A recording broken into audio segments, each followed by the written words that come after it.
Hi అందరికీ. సంధ్య పిల్లలిద్దరినీ చదివిస్తూ ఉంటే office నుంచి నీరసంగా వచ్చాడు సుధీర్. పిల్లల్ని చదువుకోమని తన వంటగదిలో నుంచి వేడివేడి కాఫీ కప్పు తెచ్చి భర్తకు అందించింది సంధ్య. అప్పటి వరకు ఆఫీసులో ఎంత అలసిపోయి వచ్చినా ఇంటికొచ్చేసరికి పింక్ కలర్ ట్రాన్స్పరెంట్ శారీలో తన తలలోని సువాసనలు వెదజల్లుతున్న జాజుల పరిమళాలు, బాపు బొమ్మలాగా వయ్యారంగా నడుస్తున్న తన నడక చూడడానికే ముగ్ధ మనోహరంగా తనకు స్వాగతం పలికే తన భార్య సంజయ్ చూసేసరికి సుధీర్కి అలసట మొత్తం మాయమైపోయింది. ఒక చేత్తో భార్య ఇచ్చిన కాఫీ కప్పును అందుకుంటూ మరో చేత్తో తన పాకెట్లో నుంచి నెల జీతం తీసి భార్యకు అందించాడు. అలా జీతం భార్యకు అందిస్తున్నప్పుడు సుధీర్కి ఇంతకు ముందే తన కొలీగ్ రామ్ ఇంట్లో చూసిన సన్నివేశం ఒకటే గుర్తుకొచ్చింది. ఈరోజు తన కొలీగ్ రామ్ది బండి ట్రబుల్ ఇవ్వడంతో అతన్ని వచ్చేదారిలోనే అతని ఇంటి దగ్గర డ్రాప్ చేశాడు సుధీర్.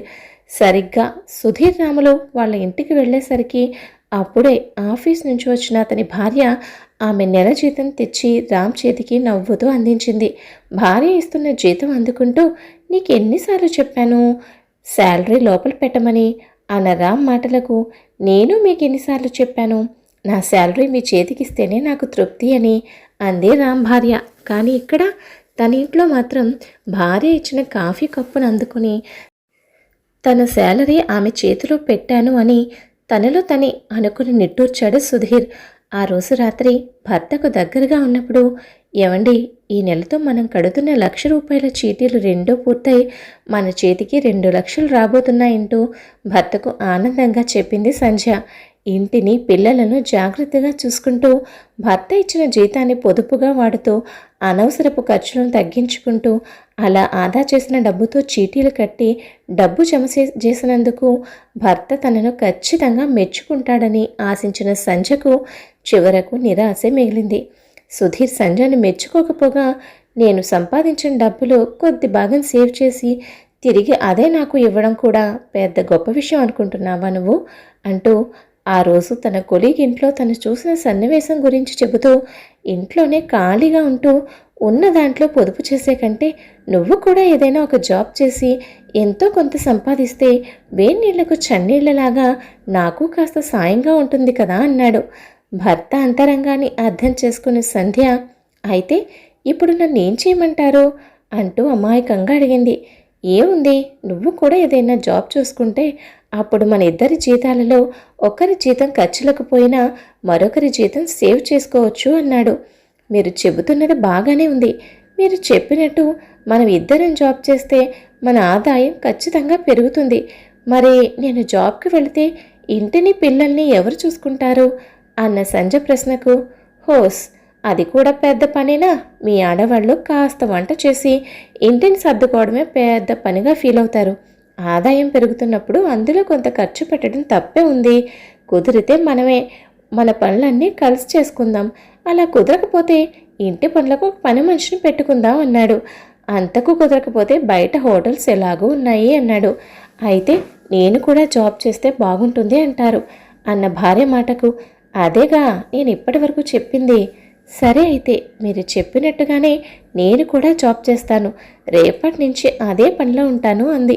సంజయ్ మాటలకు ఆశ్చర్యపోయిన సుధీర్, నిజంగానే నా బంగారం, నిజంగానే నువ్వు జాబ్ చేస్తానంటున్నావా అంటున్న భర్త ప్రశ్నకు భర్త బొగ్గను చిలిపిగా గిల్లుతూ, శ్రీవారి ముద్దు మురిపెం తీర్చడం నా బాధ్యత కదా, మరి ఆ కోరిక ఎలాంటిదైనా ఎంత కష్టమైనా నేను తీరుస్తాను అంటూ భర్త గుండెలపై వాలిపోయింది సంధ్య. అడిగిన వెంటనే తన కోరికను తీరుస్తాను అన్న భార్యను ఎంతో ఇష్టంగా నువ్వు నా బంగారం అంటూ దగ్గరకు తీసుకున్నాడు సుధీర్. మొత్తానికి 4 నెలలు గడిచాయి. సంధ్య జాబ్లో జాయిన్ అయి ఎన్నో ప్రయత్నాలు చేయగా వాళ్ళ ఇంటికి కాస్త దూరంగా సంధ్యకు జాబ్ దొరికింది. ఆఫీస్ దూరం కావడం వల్ల రోజు ఉదయాన్నే 8 గంటల కన్నా ముందే ఇంట్లో బయలుదేరే సంధ్య సాయంత్రం ఆఫీస్ వర్క్ ముగించుకుని బస్సు పట్టుకుని ఇంటికి చేరేపాటికి రాత్రి 8 దాటేస్తుంది. 9 గంటలకు ఆఫీస్కు వెళ్ళే సుధీర్ పిల్లల్ని ఉదయం స్కూల్కి పంపించి సాయంత్రం ఇంటికి వస్తూ తీసుకొస్తున్నాడు. సంధ్య వచ్చేలోపు పిల్లలు ఆకలి అంటే బయట నుంచి స్నాక్స్ తెచ్చి తినిపించి ట్యూషన్కి పంపుతున్నాడు. సంధ్యకు కుదిరినప్పుడు వంట చేస్తుంది, లేదంటే బయట భోజనమే ఇంటిల్లి పాదికి. పై పనికి ఇద్దరు పని మనుషులు, ఒకరు వచ్చి గిన్నెలు తోమి బట్టలు ఉతికి వెళితే మరొకరు ఇల్లు తుడిచి శుభ్రం చేసి వెళ్తారు. ఇలా 4 నెలలు గడిచాయి. సంజ ప్రతి నెల జీతం భర్త కోరుకున్నట్టుగా తెచ్చి ఆయన చేతికి ఇస్తుంది. కానీ సుధీర్ ఈ 4 నెలల నుంచి ఆదాయం పెరిగినా డబ్బులు మాత్రం పొదుపు చేయలేకపోతున్నాడు. సంధ్య జాబ్ చేయకముందు తన ఒక్క జీతం అప్పుడు మిగిలే ఆదాయం కూడా ఇప్పుడు కనబడటం లేదు. ఇలా ఎందుకు జరుగుతోందో అర్థం కాక ఆలోచనలో పడ్డాడు సుధీర్.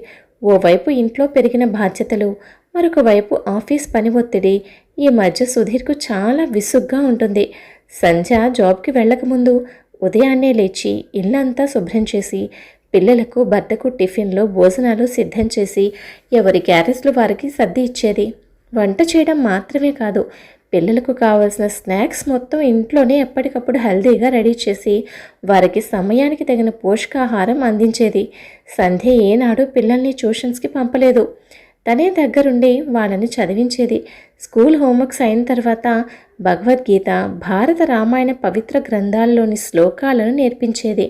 భర్త ఇంటికి వచ్చేసరికి పిల్లల్ని ఇంటిని చక్కగా తీర్చిదిద్ది తను కంటికి ఇంపుగా ఉండేది. దాంతో సుధీర్కి ఆఫీస్లో ఎంత వర్క్ ప్రెషర్ ఉన్నా సరే ఇంటికి వచ్చేసరికి ప్రశాంతపడేవాడు. వీకెండ్లో కుటుంబం అంతా కలిసి ఇంటి దగ్గరలోని పార్కుకో లేదంటే ఏదైనా దేవాలయానికో అప్పుడప్పుడు సినిమాకో వెళ్ళొస్తూ ఉండేవారు. అలా ఫ్యామిలీ మొత్తం ఎప్పటికప్పుడు ఆనందంగా రీఛార్జ్ అవుతూ ఉండేవారు. కానీ ఎప్పుడైతే సంజయ్ జాబ్కి వెళ్ళడం మొదలుపెట్టిందో ఉదయాన్నే లేచి ఏదో హడావిడిగా వంట చేసి పరుగు పరుగున ఆఫీస్కి బయలుదేరుతుంది. పని మనుషులు వచ్చి తమ పనులు తాము చేసుకు వెళ్ళిపోయినా ఇల్లు మాత్రం ఏమాత్రం నీట్గా ఉండడం లేదు. ఒక్కోసారి సంధ్యకి వంట చేయడం కూడా కుదరకపోతే బయట ఫుడ్డే తింటున్నారు ఇంటిల్లిపాది. పిల్లలకు జంక్ ఫుడ్ తినడం బాగా ఎక్కువైంది. దాంతో వాళ్ళ ఆరోగ్యాలు పాడై మాటి మాటికి హాస్పిటల్కి వెళ్లాల్సి వస్తుంది. అలా డాక్టర్ ఫీజులు, మెడిసిన్స్ కోసం బోలెడు ఖర్చు అవుతుంది. సంధ్య జాబుకి వెళ్ళకముందు లేడి పిల్లలాగా చింగు చింగుమంటూ హుషారుగా ఉండేది. కానీ ఇప్పుడు తనని నీరసం ఆవహించినట్టుగా ఉంది. మొహం పీక్కుపోయి తన సహజమైన ఆకర్షణను కోల్పోయింది. సంధ్య జాబ్కి వెళ్ళకముందు అలసిపోయి వచ్చిన భర్తను ఆడించి లాలించి సేద తీర్చేది. దాంతో ప్రతి ఉదయం ఫ్రెష్గా ఎనర్జెటిక్గా ఆఫీస్కి వెళ్ళే సుధీర్ ఇప్పుడు భార్య రోజంతా ఆఫీస్ వర్క్తో అలసిపోయి ఆఫీస్ నుంచి రావడంతో తనే సొమ్మసిల్లి నిద్రపోతోంది. దాంతో భార్య ప్రేమకు దూరమై మరోవైపు వర్క్ ప్రెషర్, ఇంకోవైపు పెరిగిన ఇంటి బాధ్యతలు సుధీర్ను స్థిమితంగా ఉండనివ్వడం లేదు. ఆఫీస్ వర్క్లో సుధీర్ ఇంతకుముందు చూపించే పర్ఫెక్షన్ ఇప్పుడు చూపించలేకపోతున్నాడు. వీటికి తోడు ఇంతకుముందు క్లాస్లో టాపర్లుగా ఉండే పిల్లలు ఇప్పుడు చదువులో వెనుకబడ్డారు అంటూ స్కూల్ నుంచి కంప్లైంట్లు. ఇలా ఇన్ని సమస్యలతో కుడితిలో పడిన ఎలకలాగా దారి తోచుకు కొట్టుకుంటున్న భర్త పరిస్థితిని చూడలేక పక్కన కూర్చుని మొత్తం వివరించడం మొదలుపెట్టింది సంధ్య. మీరు ఒక్కరే జాబ్ చేసేటప్పుడు మన ఆదాయం కొంచెం తక్కువగా ఉన్నా నేను ఇంట్లోనే ఉండి పిల్లల్ని మిమ్మల్ని చక్కదిద్దుకునేదాన్ని, సమయానికి తగిన పోషకాహారం అందేలా చూసేదాన్ని, పిల్లల్ని దగ్గరుండి చదివించుకునేదాన్ని, ఉన్నంతలో ఖర్చులు తగ్గించి డబ్బులు ఆదా చేసేదాన్ని. అందువల్ల ఆదాయం కాస్త తక్కువగా ఉన్నా అందులోనే పొదుపు చేసేదాన్ని. కానీ నేను జాబ్కి వెళ్ళడంతో కాస్త ఆదాయం పెరిగినా పని మనుషుల జీతాలు, హోటల్ బిల్లులు, వాటి వల్ల వచ్చే హాస్పిటల్ బిల్లులు, పిల్లల ట్యూషన్ ఫీజులు అవి చాలక జాబ్ చేస్తున్న నాకు కాస్త మంచి చీరలు, మేకప్ సామాన్లు, వీటన్నింటి ఖర్చులు మొత్తం కలిపి తడిసి మోపెడవుతోంది. దాంతో ఇప్పుడు మనం ఉన్న పరిస్థితుల్లో డబ్బు ఆదా చేయకపోగా మొత్తం ఖర్చు పెడుతున్నాం ఉంది. అలా భార్య వివరణతో కాస్త విషయం అర్థం చేసుకున్న సుధీర్ తను చేసిన పొరపాటును తెలుసుకొని పులిని చూసి నక్క వాత పెట్టుకోకూడదని అర్థం చేసుకుని ఇక మీదట సంజయ్ని జాబ్కి పంపడం మానేశాడు.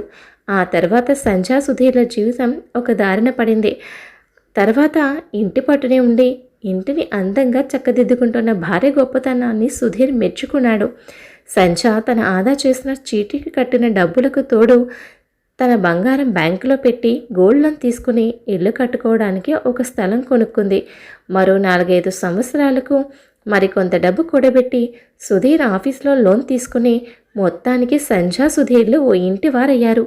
అలా సుధీర్ తన భార్య గొప్పతనం తెలుసుకొని అతనిలో మార్పు వచ్చిన తర్వాత జీవితంలో ఇంకెప్పుడు భార్యను తక్కువగా చూడలేదు.